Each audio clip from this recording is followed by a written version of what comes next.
Brothers and sisters, the raising of Lazarus from John chapter 11 is our gospel for this Sunday.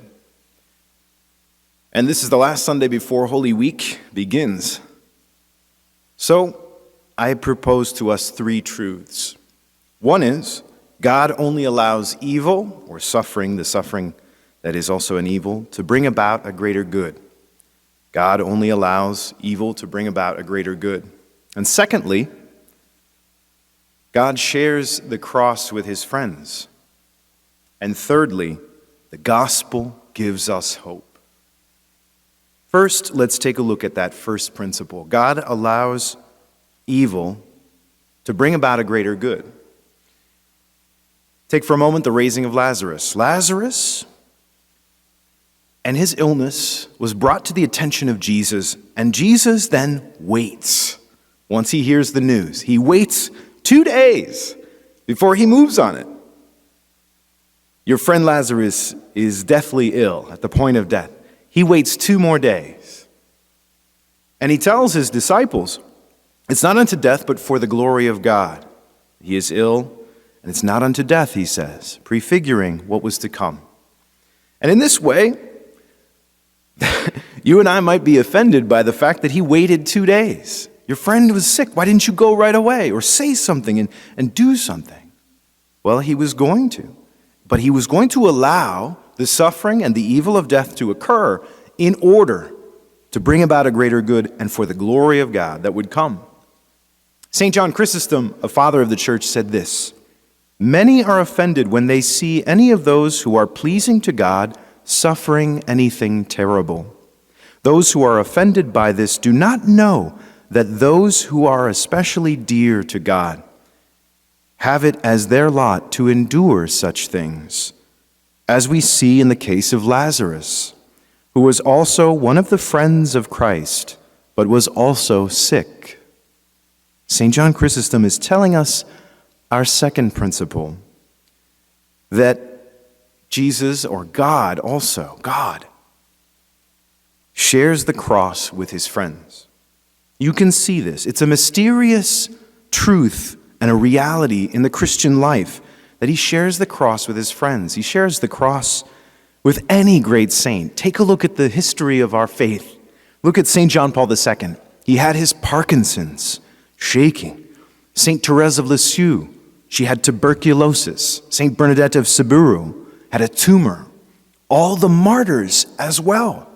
Those are the heroes of our faith.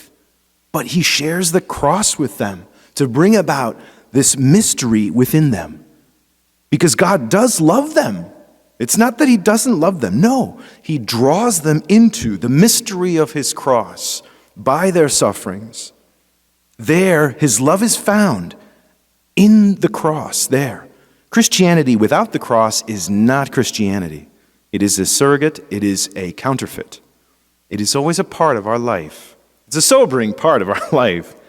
But Christ still is not indifferent to the suffering of those he loves. And he shows this in the raising of Lazarus. Because he goes there. He dialogues with Martha, who's so active, she goes out to him. Mary stays in. She's more contemplative. But Martha makes a bold profession of faith in Jesus. You are the Christ, the Son of God. She makes a bold claim, just like St. Peter did. And after this, he recognizes, okay, my friend Lazarus is dead, and so he weeps out of love. But before he weeps, he's deeply moved in spirit, it says in the text, and troubled. Jesus was deeply moved in spirit and troubled. There's a greater good to be revealed here, but taking a look at the Greek of these words, it actually means he was angry. There's actually a connotation of anger in the words for deeply moved in spirit and troubled. That means he's angry at the reality of death. It was not in his original design, but he's now going to use it as a way of saving us. Through death, he can bring us life. And this is the good news. This is, from our first principle, God only allows evil to bring about a greater good, to he shares the cross with his friends. And the third principle is that the gospel message, the good news of Jesus Christ, gives hope. Because, why do we have hope? Because Jesus is the good news. He's the resurrection and the life, and he will raise all who are connected to him in baptism, and he will raise them from the grave. And by the end of time, he will have conquered death as well. So even the saints in heaven, this is a truth of our faith, even the saints in heaven, even with the exception of Mary, are awaiting the revelation, this reunion, this movement, this reunion of their souls with their bodies that will come on the last day. This is, for God, then, at that moment, when even the saints have the reunion of their souls and their bodies on the last day, that's also the moment when God will make all things new. He will make a new heavens and a new earth. This is a truth of our faith that we still await. So this calls us to meditate on your own and my own bodily resurrection at the end of time.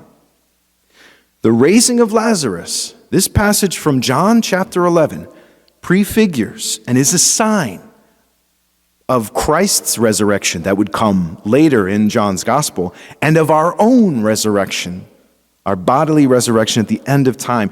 You should put yourself in the position of Lazarus and his place in the grave for a moment in your meditation on this, on the meditation that you will have and that I encourage you to do in your own prayer, on your own bodily resurrection at the end of time. Meditate on this, but place yourself in Lazarus' place.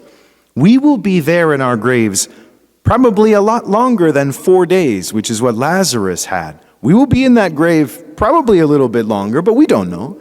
But there's no barrier in that sense to Christ's power. If we have lived in friendship with Jesus, he will call us to come out of those graves, however long it takes from our bodily death to that last day when he comes to establish a new heavens and a new earth and conquers death itself. And in that way, that beautiful victory will be ours as well, because we lived in friendship with him through our baptism and stayed close to him in our life. There's actually a real example of someone raising someone from the dead that gave hope to many others. His name was Father Rick Thomas. He was a Jesuit, and he lived in El Paso, Texas, right near the border of Mexico. He would often go to help the poor across the border in Mexico. He would bring enough food for 200 people, and he would feed 350 with it. This happened again and again, 60, 70, 80 times, and he was amazed that this was a work of God, and he saw it. And he tried to record it one time on video. He tried to record the whole thing, and it didn't work the time he tried to record it. God will not be a spectacle in this way. So it didn't work that time, but even through him, God raised someone up from the dead in that community, that Mexican community. Through his prayers, he raised someone from the dead. It actually happened. And in this way, it gave everyone hope again in that community. This is what Jesus gives us in raising of Lazarus, his own resurrection. Everyone has hope at that moment, when even death is not the end, when we have that realization. So Jesus says to you and me, he says this to you and me, he says, I love you. Have hope. In this time and in this day, with the coronavirus pandemic, he says to us, I love you. Have hope. I will take care of you. I will take care of you. You and I can meditate on our own bodily resurrection at the end of time. Remember that Jesus says to us then, I love you. Have hope.